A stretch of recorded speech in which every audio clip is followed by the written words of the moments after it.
नमस्कार सर्वांना, तुमच्या सर्वांचं स्वागत आहे आपल्या यूट्यूब चॅनलमध्ये. तर आज आपण बनवतो आहे खारं वांगं. त्यासाठी इथे 5-6 वांगी घेतलेले आहेत. काटेरी आहेत प्लस हिरवी आहेत. तर इथे आपल्याला मसाल्यासाठी सुकं खोबरं घेतलेलं आहे, थोडीशी कोथिंबीर घेतलेली आहे, 1 वाटी दाण्याचं कूट घेतलेलं आहे, थोडंसं जिरं आहे आणि 5-7 लसूण पाकळ्या आहेत. आधी आपल्याला यामध्ये 2 चमचे धने गरम करून घ्यायचे आहेत.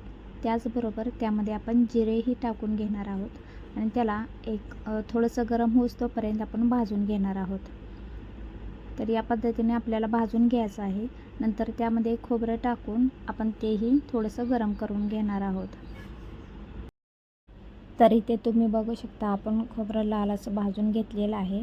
हे सर्व मिश्रण आपल्याला मिक्सरमध्ये काढून घ्यायचं आहे. मिक्सरच्या भांड्यात काढून घेतलेलं आहे. नंतर हे आपल्याला बारीक करून घ्यायचं आहे. तर तुम्ही इथे बघू शकता हे थंड झाले. आता याला आपण बारीक करून घेऊया. तर इथे बारीक करून घेतलेले आहे. इथे 10-12 आपण मिरच्या हिरव्या घेतलेल्या आहेत. त्यामध्ये 5-7 लसणाच्या पाकळ्या आणि मूठभर कोथिंबीर घालून हेही मिश्रण आपल्याला करून घ्यायचं आहे. तर इथे आपले मिश्रण तयार करून झालेले आहे.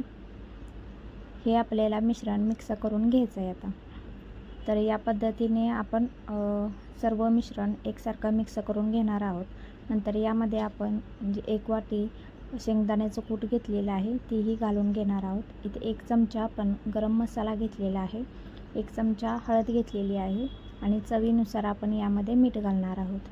नंतर हे आपल्याला एकसारखं मिक्स करून घ्यायचं आहे. या पद्धतीने आपण सर्व मसाले आणि आपण जे वाटण केलेलं आहे ते एकसारखं मिक्स करून घेणार आहोत. नंतर हे मिक्स झालं की त्यामध्ये 1 चमचा तेल घालून आपण मस्त असं या मिश्रणाला लावून घेणार आहोत. तेल घातल्यामुळे मिश्रण खूप छान असं चवीला लागतं. तर इथे आपले मिश्रण तयार झालेले आहेत. इथे वांगी आपण घेतलेली आहेत, स्वच्छ धुवून घेतलेले आहेत. याच्या कडा काढून घ्यायचे आपण आणि देठ काढून घ्यायचा आणि याला असं कापून घ्यायचं. या पद्धतीने अशा चिरा द्यायच्या. 4 चिरा दिल्या की यामध्ये आपल्याला मिश्रण हे भरून घ्यायचं आहे. या पद्धतीने आपण कापून घेतलेलं आहे, तुम्ही बघू शकता.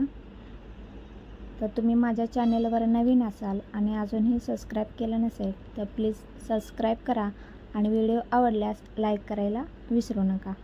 तर या पद्धतीने आपण सर्व मिश्रण या वांग्यामध्ये भरून घेणार आहोत.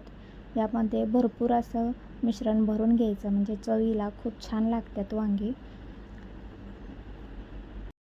तर इथे मी सर्व वांगी भरून घेते, तोपर्यंत तुम्ही लाईक करायला विसरू नका.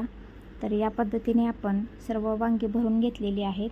एका पातेल्यामध्ये आपण 2 चमचे तेल टाकून घेतलेलं होतं. गरम झालं की त्यामध्ये जिरे मोहरीची फोडणी आणि थोडीशी कढीपत्ता टाकलेला आहे. त्यानंतर यामध्ये आपण जे वांगी भरून घेतलेली आहेत तीही यामध्ये तेलामध्ये छान असे भाजून घेणार आहोत. तुम्ही बघू शकता या पद्धतीने आपले वांगी मस्त असे भाजून झालेले आहेत. यामध्ये आपण जे गरम केलेलं पाणी आहे ते यामध्ये घालून 1-2 मिनिट आपण याला वाफ देणार आहोत.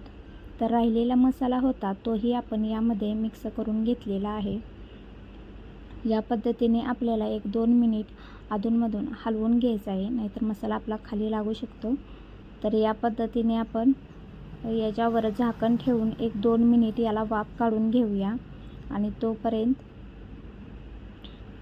याला शिजून देऊया. तर या पद्धतीने आपली वांगी मस्त अशी वाफून होत आहेत. तर या पद्धतीने आपली रेसिपी तयार आहे.